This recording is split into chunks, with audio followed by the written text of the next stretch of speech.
Dave from New Jersey, it's the SNL Nerds, the show where two comics from New Jersey nerd out about Saturday Night Live. I'm your co-host, John Trumbull.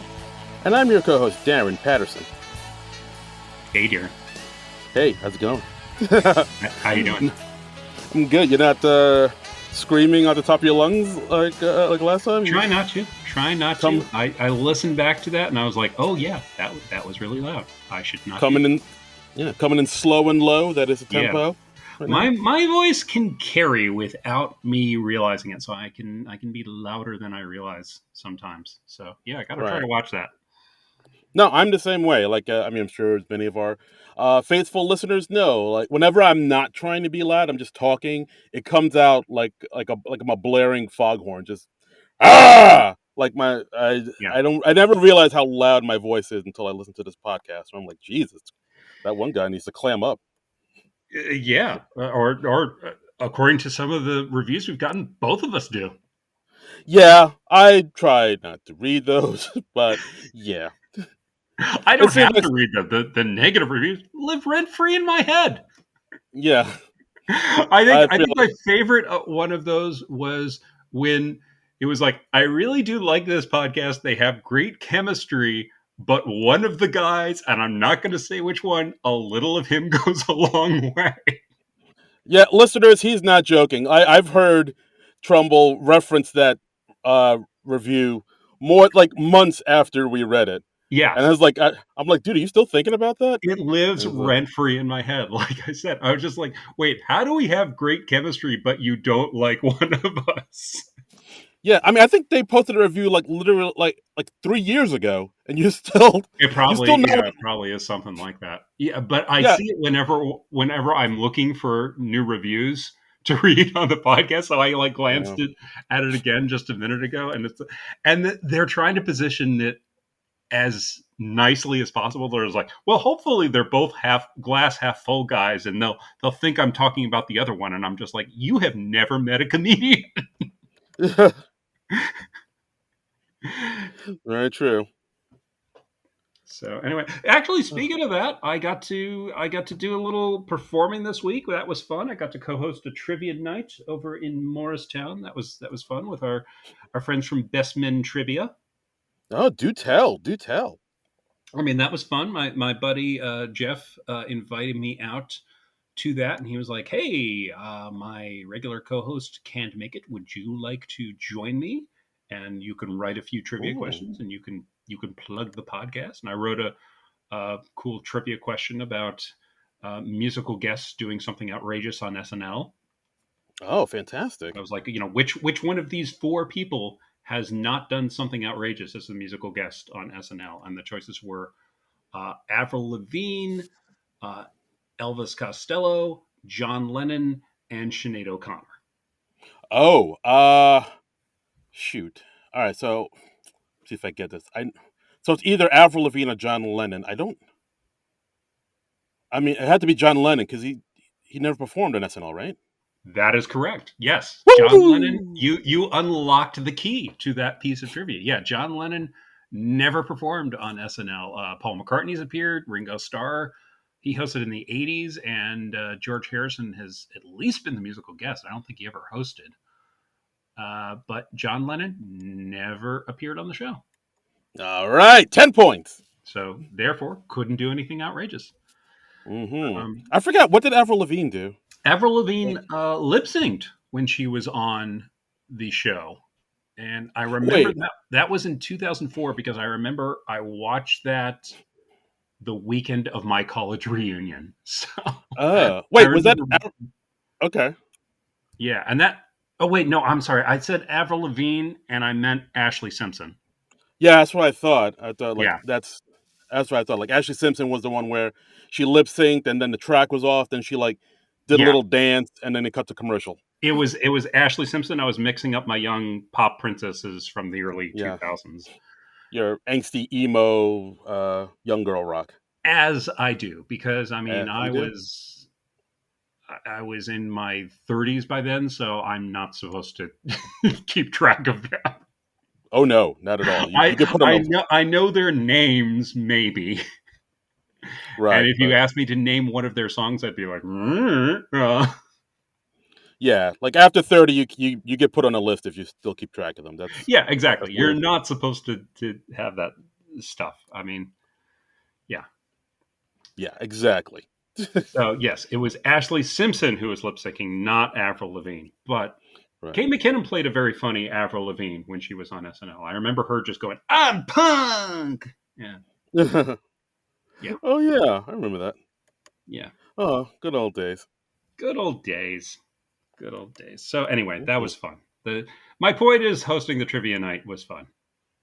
Yeah, no, it sounds like it was a blast. I'm Mhm. so glad you had a good time. Hopefully, you'll go get the chance to do it again, my Well, friend. yeah, I think it went well enough. They'll ask me back when the next time they got a spot. So Groovy. that's nice. That's nice. I Yes. haven't gotten to perform too much since pandemic world started. So Yeah, since the world ended and caved in on itself. yeah, I mean, after that happens, you're just not the thought of like, hey, drive out to this bar and share a microphone with 6 to 8 other people. That's not too appealing. Yeah, just like, hey, do you want to come out and possibly get a illness or a Yeah. disease of some kind? We pay you in drink tickets. Mm-hmm. Uh, you know, you get yourself out here, Yep. and you'll leave with a belly full of cheap beer and possibly COVID. Yep. Sound like a good time, huh? I mean, yeah, like I say, living the dream. Now you're Living the saying it. dream. So, Mhm. so yeah, well, so that was a thing that I did this week. How about you? You did a thing or two this week, I understand. Oh yeah, yeah. I visited. I didn't visit, but I saw two friends of the podcast, Brad and Katie, who who ran the Decomposition podcast. They performed a Hmm. little duo now, called themselves Whitley, and they performed at the New Jersey Beer Company up in beautiful North Bergen, New Jersey, and they performed their first show, and I popped in and saw them, and it was basically they were doing like sort of acoustic versions of like their favorite pop songs. So it was Hmm. like some good stuff. They did a little Fleetwood Mac, they did a little they did a Cranberries song. They did like a whole medley of pop songs from the 80s and 90s and early aughts, you know, while Brad played his acoustic guitar and Katie sang along. And Katie has a great voice. I had no idea she Hmm. was a really strong singer. But yeah, it was a fun time. So shout out to Brad and Katie from the Decomposition podcast. You can follow them on their Instagram account, Whitley underscore acoustic on Instagram. Whitley underscore acoustic on Instagram. So yeah, go follow Yeah, them. absolutely. It's fun times. They make fantastic music and they're good folks and they support us here at the SNL Nerds. So support them, good people. Yeah, Support how do you them. spell Whitley? Just so the people know. Sure. WHITLEY underscore acoustic. Hmm. And you're just going to have to spell acoustic on your own, people. We can't Yeah, hold your hand on this stuff. exactly. People, we can't just, how to spell acoustic. Come on. What are you? Like I'll spell Trumbull for you. I'm not going to spell the word comic for you. Yeah. You got to figure that shit out on your own. Yeah. I'll trumble for ya. I'll trumble. Remember that song? Don't do that. Okay. I'm sorry. Okay. Yeah, don't. It's not a good song. Oh, okay. All right. I'm sorry. I didn't mean to offend you. Good lord. Wow, I really brought the podcast down. It's like you stop that shit right now. No, it's just not the first time I've heard that joke, and I Oh, got yeah. started in the '90s. So, Damn it. Am I hack? Was that a hack? I didn't even know. I mean, from my point of view, yes. Okay. Well, From your point of view, it was a new thing that you just came up with. So, dude, when I thought of it just now, I literally thought this is gonna John's gonna love this. It's gonna blow his mind. No one's ever said to hit this to him in his lifetime. I'm sure this is a completely original thought and joke. Not so much. Not so first time I much. heard that, probably 1995. Oh, god damn it. Sorry, Wow. buddy. I'm tough but fair. No, I appreciate this is how I learn. I'm never going to Yeah. learn unless you put me in my place swiftly and quickly. Okay. All right. See, Hmm. I'm glad we had this talk. Yeah, I I feel feel closer. closer to you as a result of this. Yeah, yeah, absolutely. We're better friends for it. We're better off We for are. it. We are. Hmm. We had a meeting of the minds here.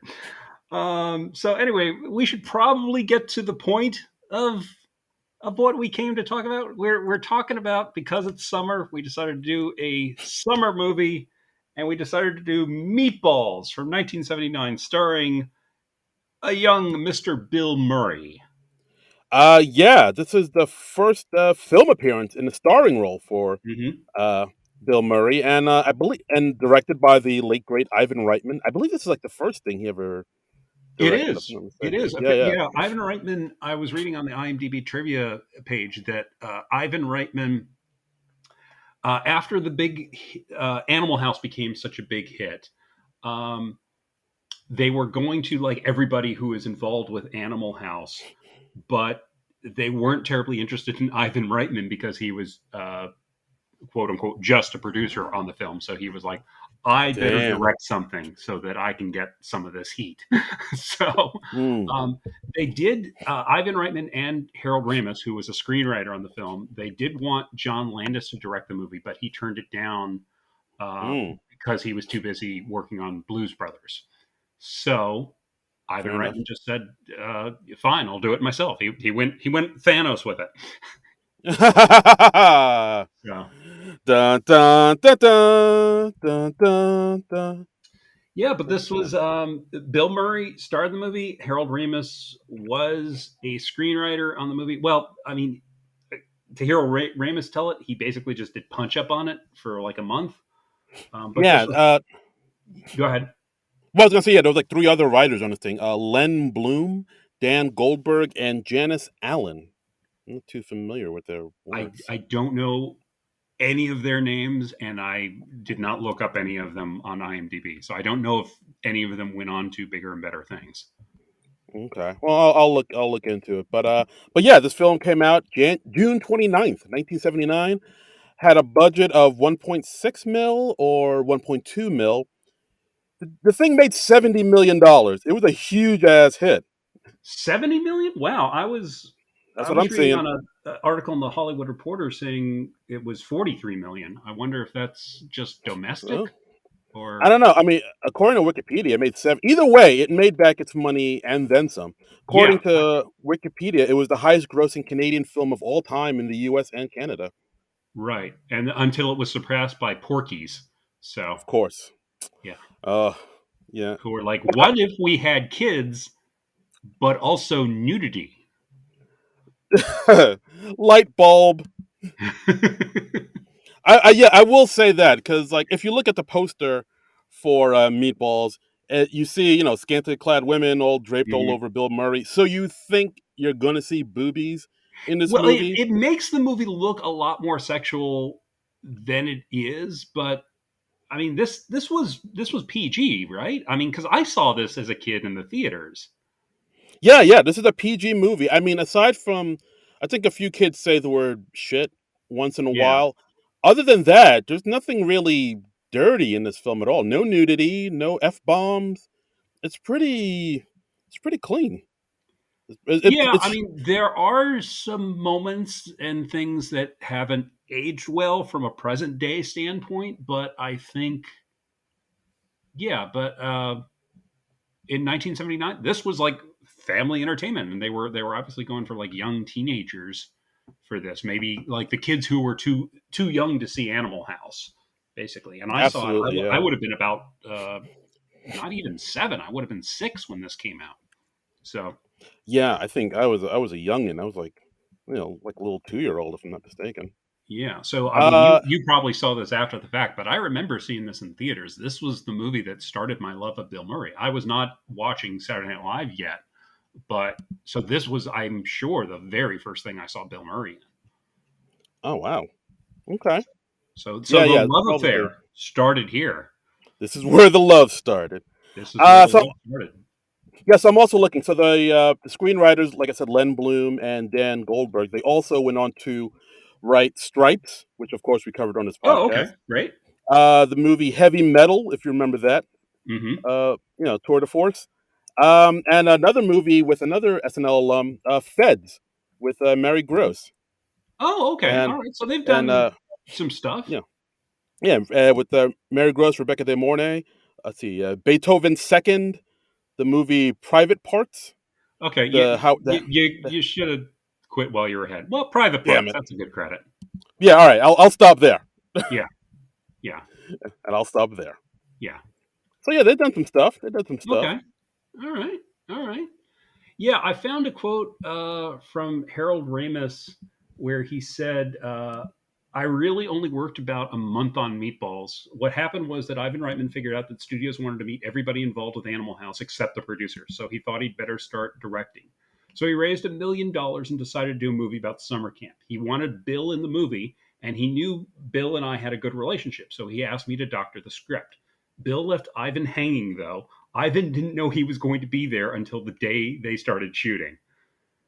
Mm, okay. I mean, that is such a Bill Murray thing. It's just like he I've might verbally yeah. agree to be in your movie, but you do not really know until he shows up on the shoot day. Yeah, because I remember seeing like an old documentary about Ghostbusters, and he kind of pulled the same Mhm. shit on that too, where he said he would do it. He said he was going to be in Ghostbusters, and like no one really knew if he was going to show up because he's very elusive. He likes to add to the mystique of Bill Murray, where he Yeah. verbally says, "Yes, I'll do your movie," but then you don't hear from him. He doesn't have a phone or like an agent. You have to like leave a message on his answering machine, and then he might get it. But then on the day when it's time to shoot, he's there. He's a I he's mean, a beautiful sometimes mystical. I'm sure there is any number of movies where they were expecting or hoping that he would show up and then he did not. I mean that has to be the case. He can't show up for everything, right? Yeah, I'm sure he's dropped the ball once or twice on a few things, but Yeah, yeah. still, he's Bill Murray. He's He's America's Bill sweetheart. Murray, so like people put up with this behavior. I mean, it's just Yeah, I it's unprofessional. I will admit, yes, but yeah, but I mean, he can get away with it. He's talented enough that people will put up with it. And Harold Ramis in this interview, and I think it was in GQ, or excuse me, Men's Style. Um, says, I have no idea what goes on in his mind. He was 18 when I met him, and he was already that way. He'd been strong enough at 16 to defy all the Jesuit priests teaching at Loyola Academy. He was just the biggest rebel in the world. It's his job to defy all your expectations. God bless him. So, yeah, Uh, the man, the myth, the legend, Bill Murray. Bill Murray. It just, and then if he doesn't like what you did, he will just cut you off out of his life completely and not even tell you why. And Wow, that's it's got to be rough. I mean, yeah, Hal Ramis found out the hard way. I'm sure. yeah, yeah, Yeah, but I mean, at the same time, yeah, you could say all that stuff is, like very pompous and, like I said, unprofessional. But at the same time, like when he performs, he's on. Like, I mean, with this movie, dare I say, I mean, he's definitely the standout. But I mean, without yeah. him in this movie doesn't really, it is not nearly as strong. Is Or, it even a movie without him? Because really, I mean, I think the only parts of this movie that really work are the Bill Murray parts. yeah, I was trying to think of how we're going to talk about this movie because, like, for those that haven't seen this movie, it's basically about the summer at the sleepaway camp in Ontario, Mm-hmm. Camp North Star, Camp North and Star, yes. yeah, but there's no real storyline. It's just like kind of a bunch of maybe like vignettes, kind of loosely threaded together. It's very episodic. I know we said that about Vacation last week. This movie is probably even more episodic. There's not much of a through line in this movie. There's a bit of an arc between Bill Murray and one of the kids, Rudy, played by Chris Makepeace, or is it Makepeace Make or Makepeace? looks like make peace. Makepeace. Okay. Who I think he's also known as the kid from My Bodyguard. Oh wow, I don't Yeah. remember that. You don't remember Wow, My Bodyguard? That was a big uh, movie in the early '80s. I don't believe I remember The Bodyguard, not My Bodyguard. No, My Bodyguard. He was a kid who was bullied in school, and then he hires a guy to be his bodyguard, and it's a young Adam Baldwin. Oh, So, what? That sounds like that movie with Owen Wilson, Joel Bit Taylor, a little bit. yeah, maybe it was an inspiration. I don't know. Hmm. Okay. Yeah, but no, My Bodyguard I do not remember. But yeah, like it's like you said, this film is basically just it reminded me a lot of sort of like Dazed and Confused, the Linklater Hmm. film, where it's just like just a kind of a bunch of stuff that happened over the summer. There's no real through line in it. But I mean, it's nice. I think it's like a enjoyable little film. You see like a lot of you definitely see a lot of the inspiration that Wet Hot American Summer took to make for their film in this one. Absolutely, absolutely. I was watching the film, and I was about three quarters of the way through the film, and one of the characters in it, Crockett, has this great early 80s fro. It's like I would assume it's a Jew fro. Hmm. It is and majestic. and he's wearing like this this t-shirt, a sleeveless t-shirt.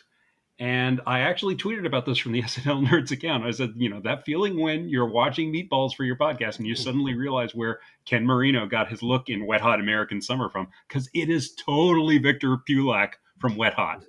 And Yeah, very much I so. tweeted this out. Ken Marino liked the tweet, by the way. So I'm taking that as Ooh, confirmation. very nice. Yes. I mean, I did tag him in the tweet, but but Oh, well done. Well totally done. taking that as confirmation. Yes, Ken Marino, fan of the podcast, SNL Nerds. Yeah. Fan of the podcast. He's never heard it. Just, let me have this, John. Let me have this. Okay. All right. Yeah. Man can dream, can he? He can. He can. Um, but I mean, I realized this literally like three quarters of the way through the movie, and I was just like, "Oh, that's what they were doing. That was a Meatballs reference. That's why Ken Marino has that magnificent Jufro wig in Wet Hot." Mm. His I was just hair is like, perfect. the look is too close for it to be a coincidence. Yeah, no, it's he saw Meatballs and was like, I want to be that guy. I'm gonna be that guy, and yeah. But the weird thing is, like, none of the characters in this outside of Bill Murray as Tripper Harrison are especially memorable.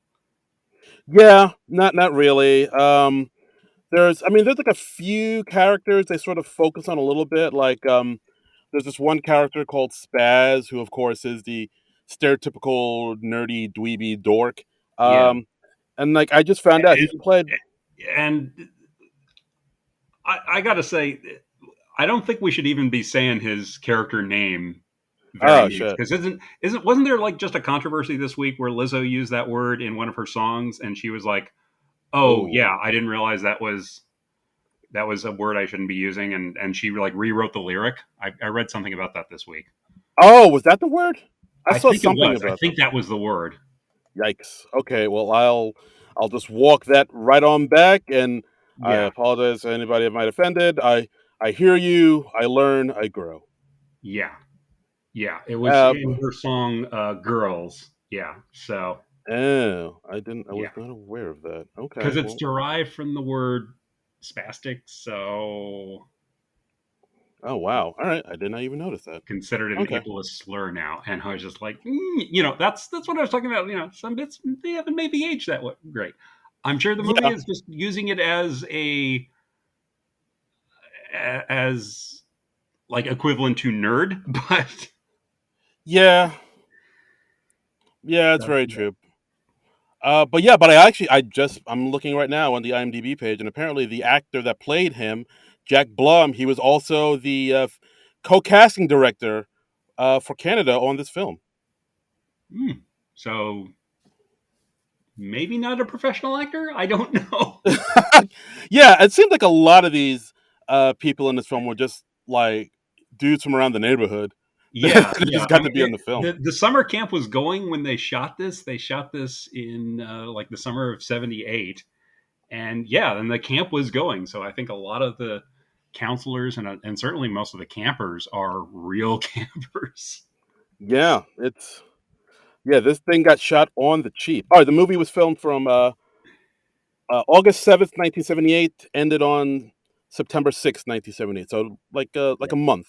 This took. Hmm. So, um, so we got Bill Murray as Tripper Harrison. We've got the head counselor Morty Melnick, who's got a great look. He's got like glasses and a mustache, and he looks kind of owlish, and he's just getting all sorts of grief throughout the film. Like a running gag in the film is them moving his bed in the middle of the night and then they're putting it up in the middle of the trees, and at the end of the movie they put his bed in the middle of the lake. So Yeah, like they basically like strap him down while he's sleeping, and I guess he's like a sound enough sleeper that he doesn't notice that he's being moved yeah, in the middle of the night. Yeah, and they yeah, just put him. But I do like the touch that they put his bed in a tree, his bed by the side of the road, but they also put his nightstand by the bed with his like prescription pills on it. Because yeah. they want to make sure That's he's safe. I like that. That's style. That's Yeah, style. they really care. Like we want to play this prank on you, but at the same time, we don't want you to we want you to take your heart medication because Yeah, you that's shouldn't be without your meds. yes, exactly. Safety first. It's all about your health, man. Safety first. Safety first. Um, and there's, like we said, Chris Makepeace. He plays this young kid, Rudy, and he's like this lonely kid, and you can tell he's like the Oh, lonely kid because the Elmer Bernstein score. They play this poignant music whenever he's on yeah, screen, and it's kind of hilarious at the beginning of the film because it's just like, oh, we're supposed to feel yeah, bad for this kid. We're supposed yeah, yeah. Yeah, he's to, like by himself, sitting on his luggage, just right. staring at the ground. Like, oh, no one wants to be my friend. Yeah, and Tripper comes up to him and he's just like, "Oh, you must be the short, depressed kid that we ordered. Glad you made it." He's just immediately like tweaking this kid, and he like takes the kid under his wing, and those are the scenes where the movie really works, I think. Yeah, I would say like every scene with Bill Murray, that's when it really works. Like in the beginning Yeah, of this film, they the kids are getting dropped off at camp, but then the mhm. kids are also getting dropped off at Camp Mohawk, which is the competing camp across the river. That's The where all the rich rich kids kids. camp. Yeah, Yeah, this movie lets you know right off the rip. If you're rich, you're probably a jerk, probably an asshole. So, yeah, like the rich kid camp is that's where all the assholes go. yeah, And there's this one and a scene where wonderful message to send in 1979 damn straight. because they And were like, the 80s are just around the corner. It's going to be the decade of the rich asshole. Let's speak out against this now. yeah, take a stand, Ivan. And yeah, so all the rich kids are getting dropped off at their camp, and then we see like this news reporter talking, doing on the Johnny on the spot at the where the kids are getting dropped off, and then Bill Murray just kind of, you know, wedges his way in to the reporter to give a report saying, "Oh yes, hey, I'm one of the new head counselors here at Camp Mohawk. Right. It's worth $1,000 a week, I can tell you." And then he goes on to say how at Camp Mohawk, each camper will stalk and kill their own bear, Yes. Yes. and of course they also have a sexual awareness week where they import 200 hookers, and, Yeah. each camper armed with nothing but $200 and a thermos of with coffee, gets to experience the night, and the winner gets to be the king of sexual awareness week. Yeah. Yeah. Interesting thing I saw on the IMDb trivia page. Uh, During that scene, Tripper he introduces himself as Camp Mohawk program director Jerry Aldini. Jerry Aldini was the name of Bill Murray's lounge singer character on Saturday Night Live. Oh, wasn't his name always changing? Well, like Nick the Lounge Yeah, it Singer, was and always then Nick. Nick something. So Hmm. I feel like that might be not great, totally accurate trivia because I don't know where the Jerry Aldini is coming from. I feel like maybe that's gotten a little distorted, but Hmm. I wanted to note it anyway because it is another SNL connection. Yes, So inquiring minds want to know. yeah, Okay. But yeah, like I also like the again, anytime Bill Murray's on front of the camera, he's holding this entire movie up by himself. I think. Like, Yeah, that's the I thing. mean, because I feel like Ivan Reitman probably let him go a lot, so I feel like at least 50% of what we're seeing Bill Murray do on screen is just him improvising or riffing. Right. Um, Like there's one point because he's the head counselor and he's taking all the CITs, the counselors in training, over mhm, to each house to say who's going to be in charge of each what house, like who's in charge of the 6-year-old. And then they get right. to the cabin with all the girls, like the 14-year-old girls, and then he says something to the guys like, these 14-year-old girls, they got the drive and the equipment, but they don't have the experience. And they better not get it from any of you guys either. Yeah, and like somebody outright refers to the 14-year-old girls as jailbait, and I'm just like, wow, it's just like this big neon sign, like we made this movie in 1979. E- Egads. Yes. Ho ho ho. I mean, it's watching movies from this era. It is an education, man. It was like, holy Toledo. You're just like you every time it's like a movie from the 70s or the early 80s. I'm just like, well, this will be totally fine. Oh my god, what is happening? And it feels like 2 million years ago. Right. There's that one point where Bill Murray tells a joke to Rudy to cheer him up and tell them a joke about Uh-huh. the Polish terrorist joke. Hmm. And they told him to blow up a car and he burned his lips on the tailpipe. Yeah. My attention must have been wandering during that moment because that totally went over my head. I I don't caught that. remember. Yeah, I caught there's a that. moment where okay, Bill Murray's character of Tripper, he's got this flirtatious thing going on with one of the other counselors, Roxanne. Um, Mhm. and at one point, Roxanne. he's sort of wrestling around with her, and it plays as like half charming, half creepy now. It rides a fine line. Because it starts out she's like sort of pushing him off and she's saying no, so you're just like, yikes, where is this gonna Eee. go? And then she kind of comes back at him a bit, so like she's given as good as she gets. Yeah, But but it's yeah, it's a fine line right there. It's a it's a fine line. fine line. And like Bill Murray, I think, is a charming enough performer that it is still more charming than creepy, but yeah, it's a little sketchy.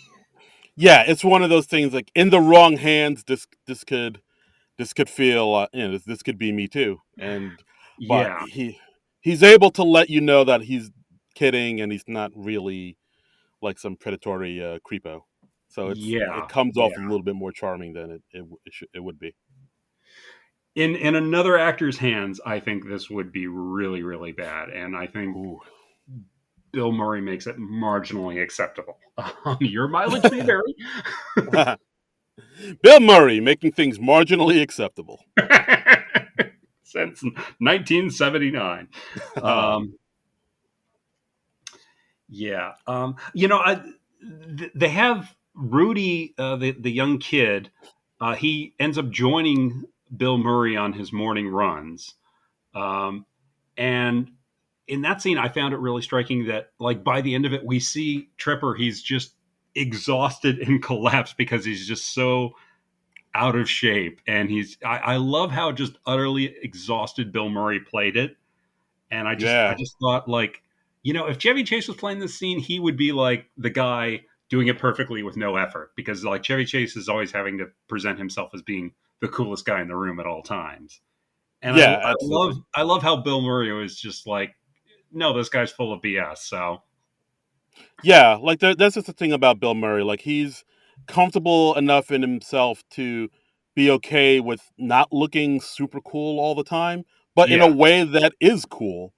That you're so exactly. confident that you're so okay with not being or looking cool. That's Well, cool. he plays everything with that sort of irony where he never like entirely cares, but he and that's kind of what Chevy Chase does too. But I don't know. Chevy Chase feels like he's always trying to present himself as cool, and therefore he's not. I don't know. I don't have my thoughts well articulated on this, Okay. but somehow it works better when Bill Murray does it because I guess because Bill Murray is not a medium talent. Ooh, damn, son. Got him. I don't know. Does that make sense? It does. It does. Like, there is maybe Chevy has a little bit of trying too hard Yeah, going through that's the him, where sense I get when I watch Chevy Chase's stuff now. where He, he's like, yeah, he's like he's very concerned about how he looks and maybe his appearance, whereas Bill is just like, whatever. I look like whatever, as long as I, yeah, you know, I'm it's showing up it's on set on my own clothes. You didn't know if I was going to show up or not. I'm here. Let's just shoot, and I'll do whatever. yeah. And yeah, that is the thing. In this movie, there are a number of scenes where Bill Murray is wearing his own clothes. There's Yes, yes. he has like red shorts and a Hawaiian shirt at one point. That's Hmm. from the Bill Murray collection, people, Yeah, yeah. from his own hamper. And do you think it was like, oh, this character would wear this, or is it just what Bill Murray happened to be wearing that day? It might be, hey, we don't have a wardrobe budget, so just bring It's whatever you got. it could be. I mean, it's yeah. So there's a scene where the young nerdy counselor and his buddy Larry, they try to spy on the female counselors by crawling under Hmm. their cabin, and Yeah, that was weird because it's like, wait, why are all the counselors bunking together? is Are that they? isn't that? Yeah, I Because mean, I like in don't. every summer camp I went to as a kid, it was like you as a kid you had your cabin, and then each cabin had its own counselor, and they would sleep in that cabin because the whole Hmm. point of counselors is to make sure the kids don't get into trouble. But in this movie, like the counselors are just leaving the campers alone for long stretches of time. They'll be fine. Like at one point in the movie, the counselors all go on an overnight trip together, Yeah, and I saw. Yeah, there is like, not a camper in sight. yeah, that's like when that scene happened where like Tripper, he leaves Rudy in charge of doing the morning announcement, which is something Yeah, that Tripper does. And he's like, "Oh yeah, me and the CITs we're gonna go away on an overnight." And I was like, "Whoa, whoa, who's minding the store then? Who's watching all these 6 year olds and 13 year olds? Like, right. is Morty doing all this? I no, I think Morty was on that trip. So who they I just don't abandoned know. I don't know. I don't know how this camp is run. they just abandoned some kids in the woods, left to their I own devices? I don't know. Like these kids will be fine for a day. Yeah, You can totally leave a 6-year-old to fend for himself for 24 to 48 hours. It's fine. it's fine. It'll be fine. Lord of the Flies. What's that? They all made it out all right, right? No. Yeah. No. It totally worked out okay for all the kids in Yeah. Lord of the Yeah, Yellow Jackets, they all made it out okay. Flies. Is that what Yellow Jackets is about? I haven't seen it, but I know it's something like that. It's like I know it takes like it might take place in Jersey or something like that. But yeah, it's like about a bunch of survivors from high school, like in like these all girl, I guess, high school team in the '90s. They were flying to some type of tournament, like across the country, and their Uh-huh. plane crashes in the wilderness, and they're lost for like I guess like a number of days or weeks, and like so they it flashes forwards to the grown women they are now when they talk about what went on back then, and then it flashes back to what actually really happened in in the Oh '90s wow. in the Okay, so woods it's or something. basically like this is what traumatizes us as kids. Oh, all right. Yeah, I believe it's something along those lines, like where they went through this weird experience about what really happened in the woods, and then like how it I affects them now, and there's like unresolved issues or something along those lines. I Like I had hear it's good, no but idea. I haven't seen it, but I hear it's good. But I I believe just that's knew the title and I knew that was one of the hip shows right now, and I couldn't tell you who was in it or anything like that. I've just heard the name Yellow Jackets a fair amount. So I know Christina Ricci's in it, and okay. Juliette Lewis is in it as well. All right. All right. So they're like some of the adults, I'm assuming, who are Yes, they're the grown up. traumatized. Yeah, they're the grown-up kids, and yes. Okay, well, interesting. Okay. Yeah. And now you know the rest of the story. And now we do. Now we do. Thank you, Steve Harvey.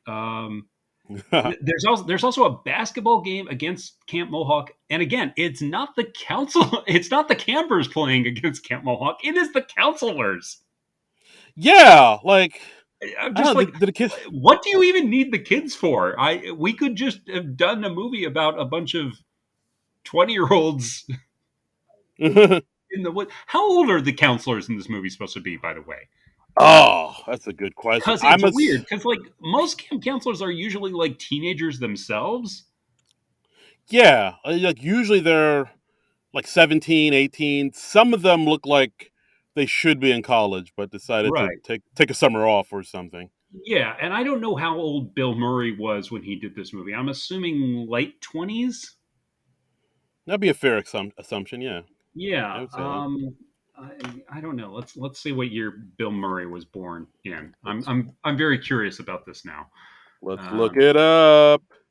all right. So he was born in 1950. So he was pushing 30 when he did this movie. Oh Uh, boy. so it was shot in 78. So he would have been just turning 28. Uh, All right. so old for a camp counselor, but they never really indicate if he's playing younger or not. And at the end of the movie, Tripper asks Roxanne, "Will you move in with me?" And they both say that they've never lived with anybody else before.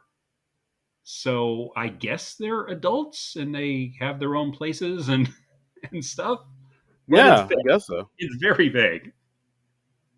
Yeah, very much so. But yeah, I mean, he's young enough and charming enough that you don't think he's a dude in his 30s still being a head camp counselor. You just think, oh, it's Bill Murray. Yeah. It's fine. Yeah, exactly. And they're not doing it like ironically the way they do it in Wet Hot American Summer, where it's actors in their 20s and 30s and playing teenagers. But that wasn't really a convention yet because of this movie. I mean, I don't think there were many summer camp movies before this movie. This might have been the one that kind of got the ball rolling Right. for because like I think it's like what you said early on, like where they were like, oh, these camp move, and again, this movie made a ton of money. It made Hmm. it made back way more than they spent on it. Right. So Either I'm 40 or $70 million. We have no way of knowing, yeah, but adjusted for inflation. yeah. But But like yeah, but I'm sure but like people saw this. considering I they mean, only spent 1 million on it, either way, that's a huge profit. yes, absolutely, just raking in the dough. So I'm Yeah. sure people saw this and were like, "Oh, people like this. Let's make this." But how about maybe some boobies? Make it raunchier, make it nasty, and then Yeah. that kind of kicked Yeah. it all off. Yeah. Yeah. And I Mhm. mean, I remember Little Darlings, the movie with Christy McNichol and uh, Uh, Tatum Matt. O'Neal. Oh, was it Matt Dillon in that too? Matt Dillon is in that. Yeah, they make a pact to like lose their virginity.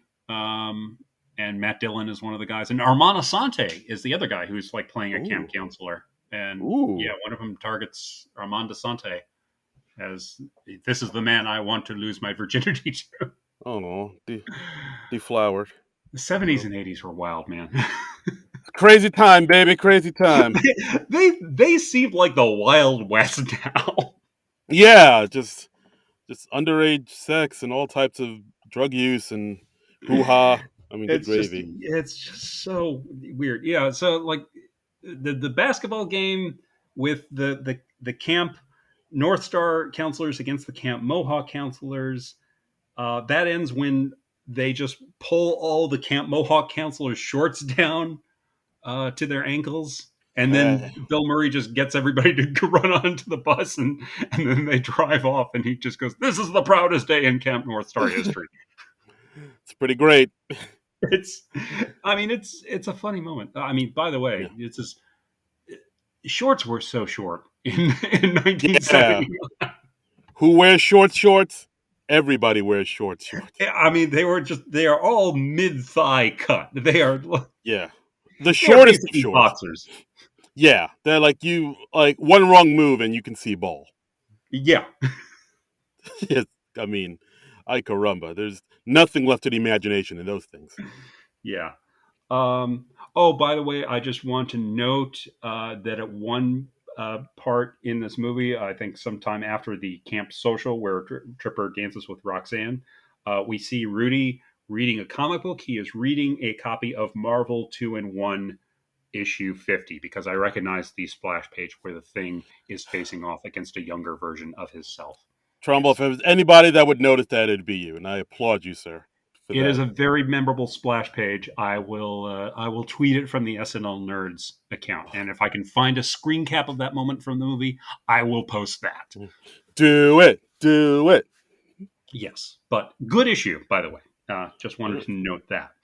So, far, yeah, far out. um,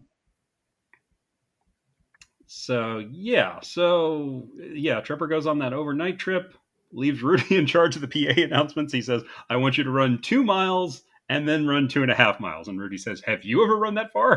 And Tripper's like, "No, God, no. Why would I ever do that?" Yeah, it's pretty funny Um, line. yeah, and so by this point in the movie, Trip has finally worn Roxanne down, and they're getting it on. They go Yeah. skiing during their overnight trip. Um, Oh my God, there's boning it. one point where I think Roxanne says, "I was wondering what you were yelling about," and it's just like super Canadian. Yeah, there's no doubt this. Oh yeah, so this was all filmed in Ontario in Halliburton, Yeah. if I'm not mistaken. Yes. Yes. Um, and then the big climax of the movie is the intercamp Olympiad with Yeah, again going up against the evil rich Camp Mohawk. because if you're rich, you're a jerk. Yep. Yes, that's how I sees it. And No like lives suspected.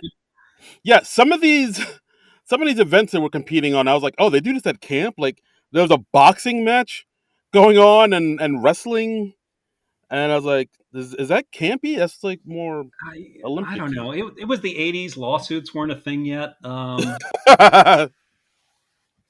Yeah. Lace up your gloves and have at him, Rudy. Let's Yeah. not get the let's not get the lawyers involved in this. Yeah.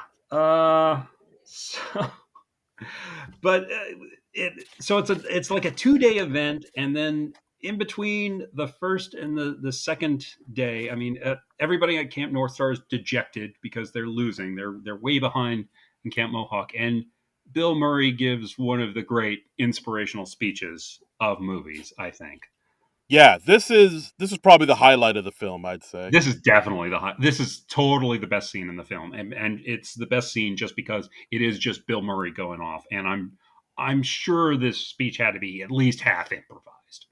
I wouldn't doubt it.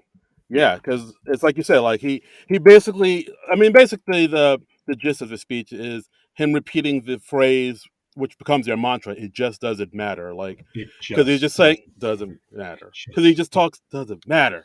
Can you talk yeah, about how rich they are, the other team, and how they have right, everything, all the all the leg ups that they don't have, and it just doesn't matter. And like no matter right, how hard they try, it just doesn't matter because they have all the money, they have all the women, so it just doesn't matter if we right. win or lose. It just And even doesn't yeah, matter. and even if we win, it won't matter because they're going to get all the great girls anyway because they're rich. And yeah, and you see, I mean, Bill Murray just has this crowd in the palm of his hand, and it is really, I think, one of the best bits of improv in movie history.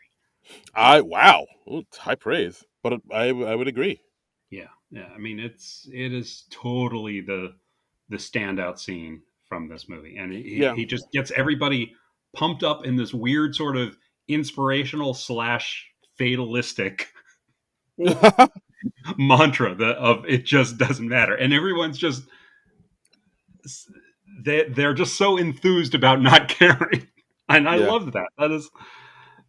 That is it's just like Bill Murray's comedic persona in a nutshell. There, Yeah, no, because it's also like a nice, like sort of twist on the regular stereotypical like big speech that they have in like a lot of other sports movies, where yeah, the coach is like, "All right, we're down 10-0, but we can do it. We need to like this is yeah, this flips it on its ear, where it's just like, yeah, Yeah, it just doesn't matter, whatever. It doesn't it's matter if we win or lose, and like that speech actually got me pumped up to do shit. Like, oh, it doesn't matter. It's freeing. It's so it great. It just is. doesn't It matter. is. Yeah, you can accomplish incredible things when you don't care. Just doesn't matter. Just doesn't Just matter. doesn't matter. It just doesn't Doesn't matter. matter.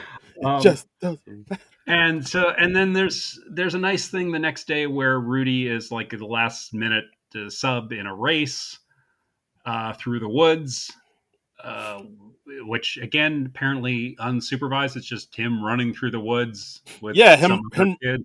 Yeah, he's like running against like a kid twice his age, like almost a grown ass man.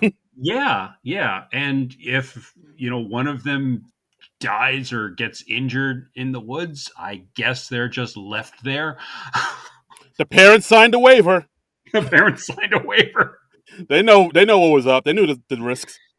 Yeah, but Rudy wins the race because of all the training that he's done with Tripper over the summer, and so yay! Yeah, yeah. That was a pretty quiet scene because like there wasn't any music, and it was literally just Mhm. the two of them running through the woods. A couple times they fell, and it was like really quiet, and it seemed like they were going for like a very big dramatic like scene with Rudy. Like, oh, this is Rudy's Yeah, redemption. yeah. I don't know. Yeah, the music doesn't pump you up the way you expect it to. Even though Elmer Bernstein's doing the score. But No, absolutely. And yeah. but yeah, and the Rudy wins. Everybody loves him now. He has Mhm. friends because he won. Because that's how you get friends, by winning big contests that are, important to the entire camp. Yeah, as Right. we all know. And at the same time, just don't matter. Yes, it just doesn't matter. It just doesn't Just matter, doesn't John. matter. Yeah, Just doesn't matter. yeah. And then we kind of are pretty much at the end of the summer, where like all the kids, all the counselors, CIT gathered around the fire. And Yeah. we have Morty. There's just also another running gag where his name is Morty, but everybody calls him Mickey, which Yeah. was supposed to be, according to IMDb, it's supposed to be like an arcade reference to Mickey Mouse's original name, Mortimer Mouse. Yeah. I thought I was like, all right, that's, I guess I get it, but I was like, I mean, this. it's not particularly funny. Um, I mean, he's even Morty is even wearing like a button on his cap that says "My name is Morty" because he's very sick of. I mean, he's the guy who's nominally in charge, but nobody gives him any sort of respect. They're always like putting his bed into the trees and in the middle of the Yeah, lake, and they yeah, do it lovingly, but like no one respects him. no one respects him. So like, yeah, Mickey. Yeah. Um. So yeah, Meatballs. It's okay. It's good Yeah. whenever Bill Murray is on the screen because he's always entertaining and fun to watch. The other stuff, not so much. None of the other characters really pop. I mean, Chris Makepeace is good as Rudy, I would say. He's okay, but yeah, I'll agree with you. Like, see, that's why I kind of wish there was somebody else that was in that had the comedy chops that Bill Murray does, just so Bill Yeah. Murray had somebody to sort of bounce off of. Like Harold Ramis did some punch up work on this. I would have loved it if they found a role for Ramis in it. Like maybe he could have been Oh the yeah. head counsel. Maybe he could have been like the head counselor at Camp Mohawk, and then the two of them had some banter. But yeah, I mean, Yeah. I mean, like in something like Animal House, all the characters are interesting. You like all the deltas to one degree or another. I mean, you're not just following like say Belushi in that movie. You like following Flounder and Pinto and all the other guys in the deltas. And in this movie, it's just you're just kind of waiting for Bill Murray to come on. yeah, So very much so. Yeah, if it's a very mixed bag. yeah, like if Bill Murray wasn't in this film, this film would just be a DOA. It Like I it saw, would be this movie would be totally forgotten today if it wasn't for Bill Murray. no, he's doing all the lifting, all the heavy lifting. Yeah, There was one review Gene Siskel had when it came out saying it's pleasant as can be, but there's hardly a belly laugh in it. Murray plays a yeah, nice guy counselor who befriends a lonely camper. It's all very sweet, but funny, not particularly. And yeah, I'd have to co-sign with that. yeah. And Bill Murray he hits the right note between funny and sweet in the scenes with Rudy. but yeah, overall, just Yeah, so there's it's just not enough other stuff to make it really great. I mean, you could edit this down into like a nice 20-minute film with just the relationship between Tripper and Rudy, and you wouldn't really miss any of the other stuff. yeah, yeah, like all the other CITs, like I said, there's that one guy Crockett. He kind of Yeah, has a little bit of an arc about some other girl that has a crush on him at camp. There's another yeah, guy, Hardware, who does a thing where he steals Morty's AC and he can set it up in the CIT cabin, but then he ends up, yeah. taking out the electricity out the whole camp. There's Larry with the hot dog eating contest moment he has, but it's all kind of Yeah, okay. and supposedly they cut down the scenes with the other CITs to have more stuff with Bill Murray and Chris Makepeace.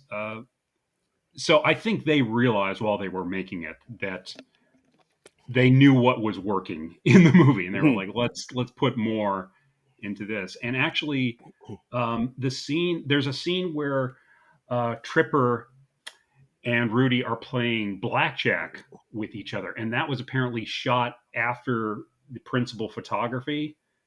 Uh-huh. And by this point, Chris Makepeace was going through puberty a bit more, and he was starting to grow a mustache. And Bill Murray was like, "Well, you gotta shave that down a bit." Um, so Yeah. Bill Murray basically gave this kid his first shave. And how many of That's us can say that? that's fantastic. That's adorable. Isn't it? Isn't it? Aw. Had Bill Murray help you shave? My Yeah. what a lucky kid. You want Bill Murray to help you through all those passages of life. Yeah, I just had my dumb old dad help me shave. Ugh. But he gets Bill Murray.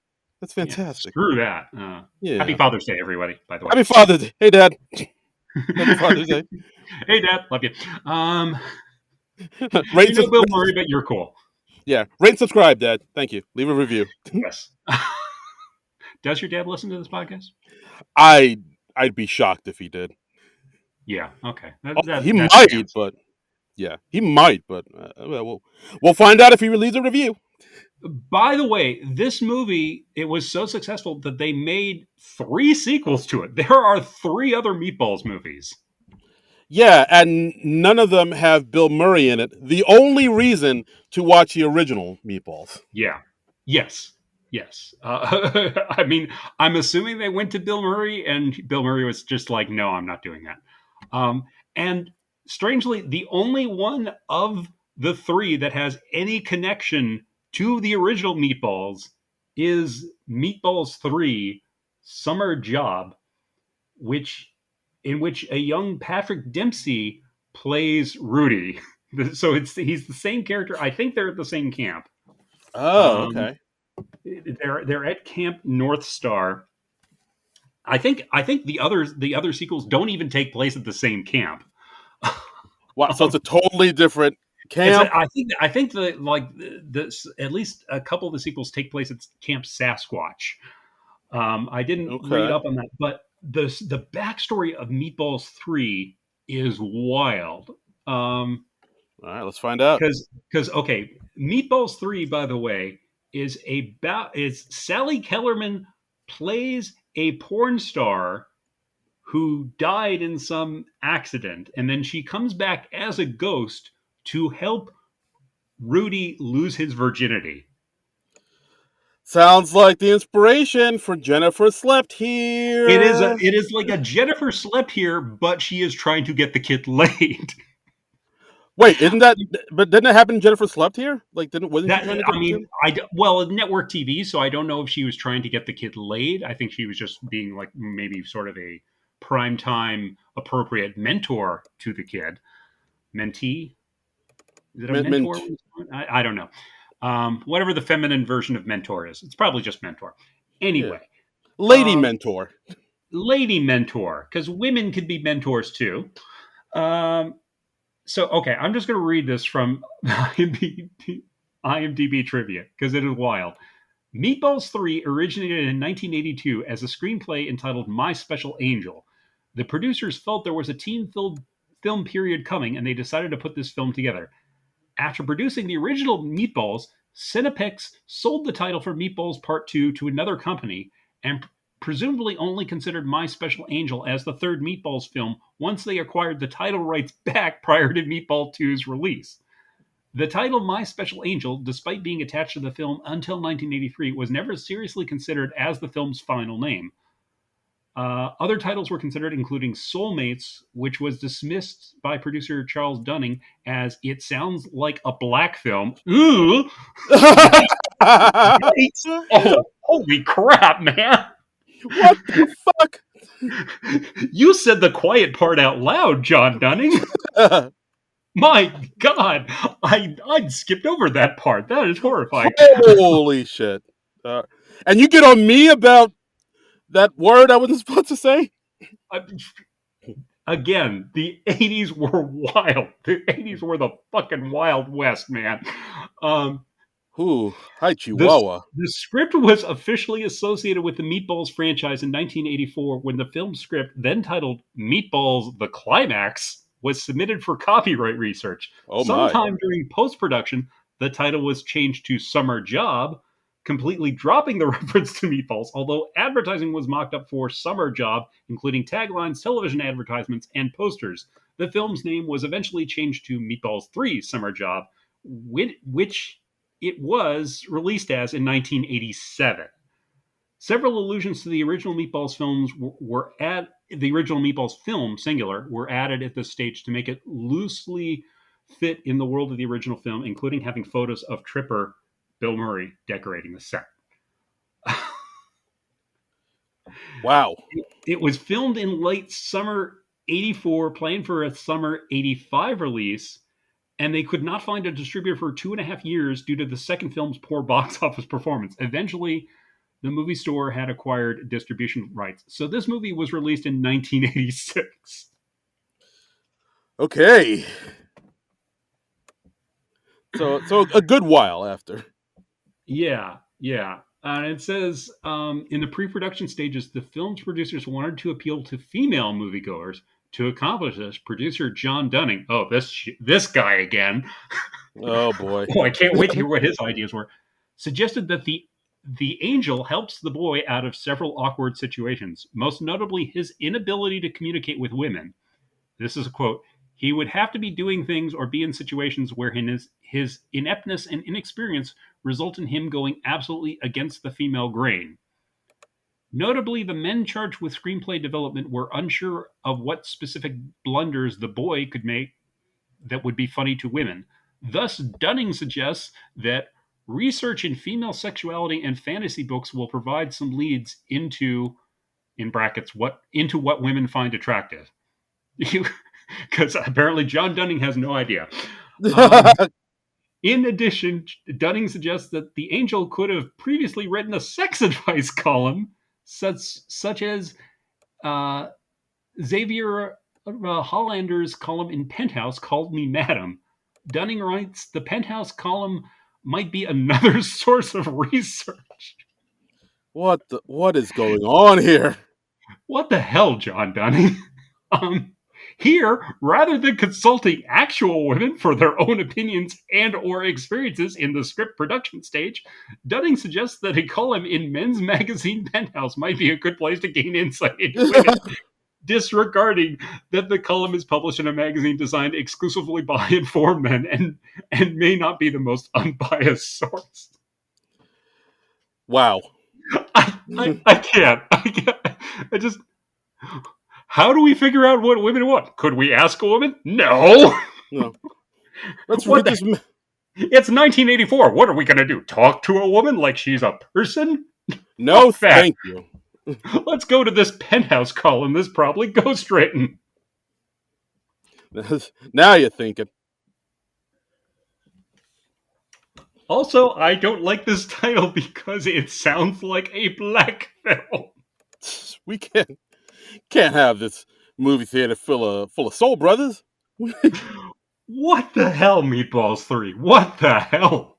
Oy, aye. Yikes. Yeah, so it sounds like Bill Murray left right at the right time.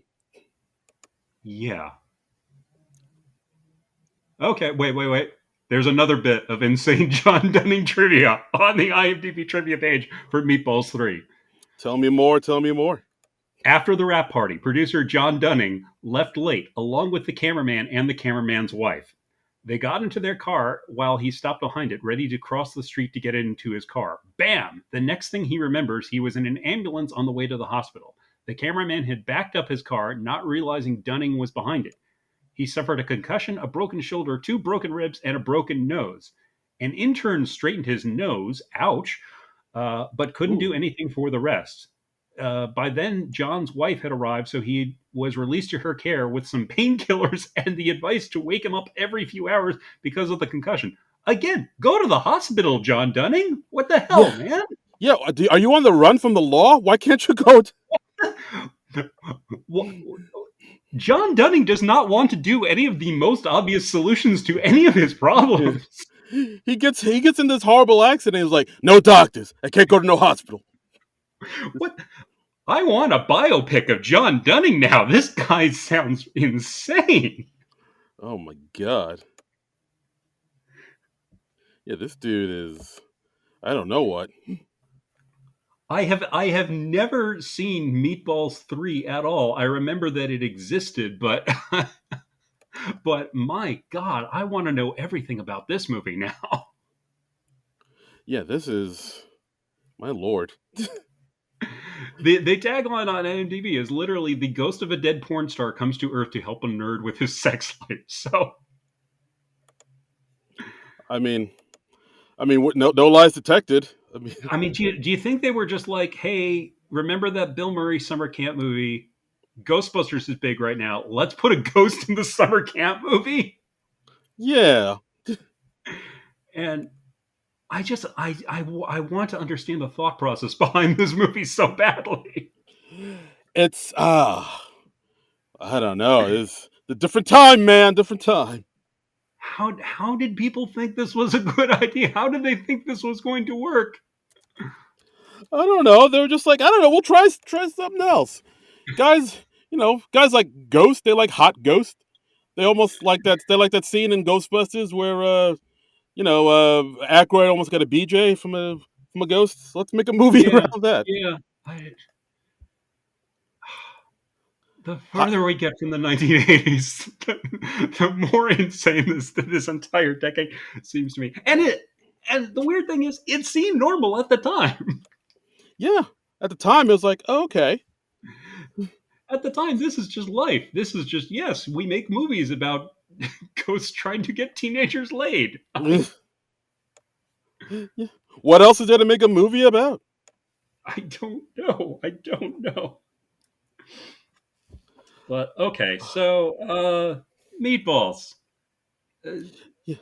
Yeah. See it, don't see it. I think you're good just watching the "It Just Doesn't Matter" clip on YouTube. Honestly, Yeah, that's literally like the best part of yeah, the movie. I mean, the movie itself is charming enough. It's yeah. fine. It's fine enough. It's fun enough. But yeah, like we It's said, a like quick watch. It's only 94 minutes, so it's streaming on Amazon Prime right now, so you can check it out there. yeah, but it's one of those things where if they had more people who like had more comedy chops in it, it could Yeah, have been a lot better. yeah. But yeah, Yeah, I mean, over because that's the thing is like Bill Murray's the and Chris Makepeace. They're the only ones who really pop in the movie, and nobody else is especially memorable. So yeah, it's everybody else is the just like, actress all right, playing Roxanne is okay, I guess. she's all right. But, yeah, but that's another She's thing. all Like the women in this film are kind of like underwritten. They're all just you right. know, Yep. yeah. Like like with the exception of Roxanne, I really don't remember any of the names of any of the No, other. It's no. like there was, yeah. I mean, there was that one Al. Her name was, but she wasn't really given much to do. There's the woman in the speedboat who really liked Crockett. I don't remember her name. Candace. Her name Candace, was Candace. I right? remember they were both C names. Uh, there's a There's a tomboy. Wendy. There's a Jackie. There's a Yes, Brenda. Apparently. Um, if you'd put a gun to my head 5 minutes after I finished this movie, I would not remember any of these names outside of Roxanne. Yeah, there's like, oh, there's the hot blonde, there's the tomboy, and Yeah. the end. That's all I really remember. Yeah. Yeah. But I mean, to be yeah, fair, maybe their parts were really edited down. I don't know. Maybe they had more to do in the rough cut. maybe it's very possible. It's very possible, but yeah, it's I don't know. I just kind of wish they maybe beefed up their parts a little bit more, just just so they just weren't objects or you know devices used to bounce off the guys and make them look better. I mean, come on. You want women to not be objects in a film made in 1979? That's asking a lot, my friend. Tall order, I know, but it's what I want. I mean, why should we talk to women when we can just go to the penthouse for? It's very true. You know what? You're right. I don't need to. I still just oh. Oh, yo, yo. Yeah, and that's the episode, guys. Thanks so much for listening. Meatballs, it's a fine film. It's cute. You can find it streaming now. It's on Amazon Prime. I believe the Roku channel has it, and Tubi. So give it a Yeah. look, see what you think, and Or don't and just watch the it just doesn't matter scene on YouTube. I think that's fine. fair enough. Fair Just enough. write like, just put Meatballs all Bill Murray scenes into the search engine of your choice, and I think that'll do the job. Yeah, that'll do, John. That'll do. That'll do. That'll do. And All right. So, what are we doing next week, Darren? next week, John. Well, it's Pride Month. It's Gay Mm-hmm. Pride Month. Mm-hmm. So hey, let's talk about a movie that came out recently on Hulu. A little film called Fire Island with SNL's Bone Yang and New York comedian Joel Kim Booster. Nice. Okay, so we're going to check out Fire Island on Hulu, and I understand this film is notable.